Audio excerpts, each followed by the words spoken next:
à la découverte de Mame Madeleine Niang, un héritage de foi et de générosité.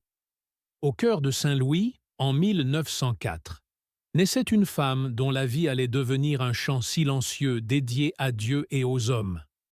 Mame Seynabou Niang, que l'histoire retiendra sous le nom de Madeleine Niang, a illuminé son époque par une foi inébranlable et un don de soi absolu. Son long pèlerinage sur Terre s'est achevé à Dakar un 18 janvier 1993, et c'est à Kébémer, dans la paix éternelle, qu'elle repose désormais. Fille de Mame Tafsir Ibrahima Niang et de Mame Diaker Niang, que la paix soit sur leurs âmes, et épouse de Mame Oumar Aw, elle a bâti une famille unie, comptant 4 enfants, Souley, Cheikh Tidiane, Amadou Diagne et Penda. Mais sa famille s'étendait bien au-delà de son foyer. Elle embrassait toute une communauté. Une foi vivante, un cœur en action.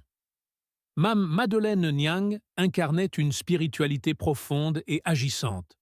Son existence était un harmonieux triptyque: l'adoration sincère d'Allah, un amour indéfectible pour le prophète Muhammad, paix et salut sur lui, et la dignité du travail licite.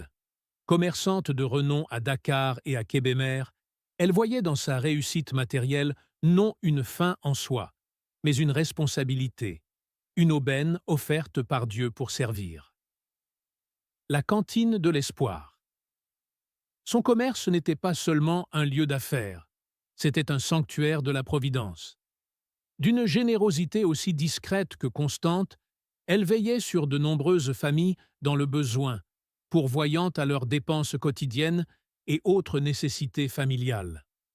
On raconte avec une profonde gratitude qu'elle ne fermait jamais sa cantine à l'heure de la descente du marché. Ce geste, loin d'être anodin, était délibéré. Une porte laissée ouverte pour que les nécessiteux puissent venir, sans honte, y puiser leur subsistance. La grâce du pardon. Son élégance n'était pas seulement vestimentaire, elle était morale. Son apparence reflétait la richesse de son âme, une politesse exquise, un respect authentique et une estime sincère pour chacun. Elle incarnait la miséricorde.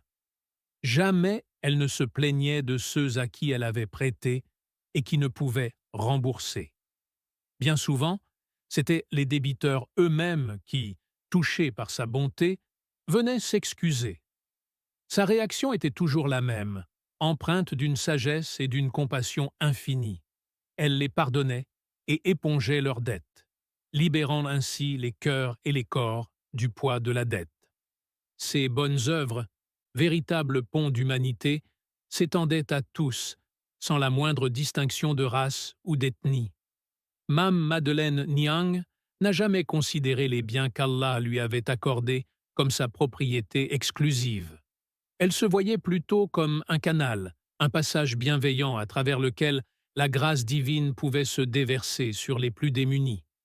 Son histoire nous rappelle avec force que la plus grande richesse n'est pas de posséder, mais de partager, et que le legs le plus précieux qu'une personne puisse laisser est un sillage de bonté pure et désintéressée.